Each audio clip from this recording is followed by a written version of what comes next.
Asia কাপের ফাইনালে পৌঁছে গেছে বাংলাদেশ। ২০১২ সালের মতো যেন আরও একবার ফাইনালের হাতছানি। এক যুগ আগেও তো সেই ফাইনালে মুখোমুখি হয়েছিল বাংলাদেশ ও পাকিস্তান। বিরাট কোহলির দেশের আইপিএল তারকাদেরকে সেমিফাইনালে নাটকীয় লড়াইয়ে হারিয়ে দেয় বাংলাদেশ। রবিবার ফাইনালে মুখোমুখি হবে পাকিস্তানের সঙ্গে। শিরোপার লড়াইয়ে তবে আকবর আলীর দল কেমন একাদশ নিয়ে মাঠে নামবে বাংলাদেশের বিপক্ষে, তাই জানবো রিপোর্টে। ফাইনাল ম্যাচে যে নাটকের স্বপ্ন দেখে সবাই, সেই নাটক যেন সেমিফাইনালে দেখিয়ে দিয়েছে বাংলাদেশ ও বিসিসিআই এর দল।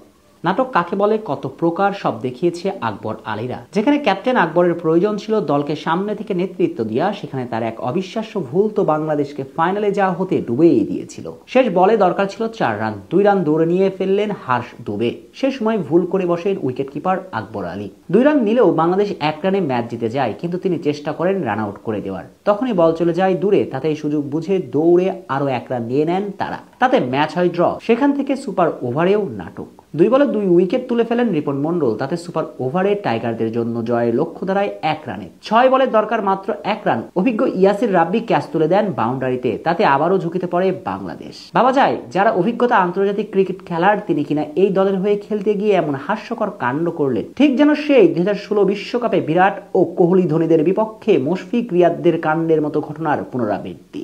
শেষে ওয়াইড দিয়ে বাংলাদেশকে জয় এনে দিতে সাহায্য করেন আইপিএল এর বোলার সুয়াস শর্মা। নয়তো আরো একবার ভুল করতে বসেছিলেন আকবর আলী। তাতে নাটকীয় এক লড়াইয়ের পর বাংলাদেশ এ দল নিশ্চিত করে ফাইনালের টিকিট। অপর সেমিতে পাকিস্তান ও শ্রীলঙ্কার মাঝে হয় আরেকটা নাটকীয় লড়াই। শেষ পর্যন্ত শ্রীলঙ্কাকে মাত্র 5 রানে হারিয়ে ফাইনালের টিকিট কাটে তারা। আর এতে করে ACC men's Asia cup rising স্টারের ফাইনালে বাংলাদেশ ও পাকিস্তান। আগামী রবিবার রাত 8:30 শিরোপার জন্য লড়াই করবে তারা। আর এই ফাইনালে তবে কেমন হচ্ছে বাংলাদেশ একাদশ? আগের সব ভুল শুধরে লড়াই যখন ফাইনালে, তখন সেখানে আর থাকছে না পরীক্ষার সুযোগ। 67 গড় ও 187 স্ট্রাইক রেটে 202 রান করা হাবিবুর রহমান সোহান থাকছেন ওপেনার হিসেবে, তার সাথে থাকছেন জিসান আলম। সেমিতে দুজনের ব্যাটে এসেছে রান, যা দলের জন্য স্বস্তি। অধারাবাহিক জাওয়াত আবরার এবং আকবর আলীর ব্যাটে নেই রান, তবে ফাইনালে এই দুজন থাকছেন টপ অর্ডারে।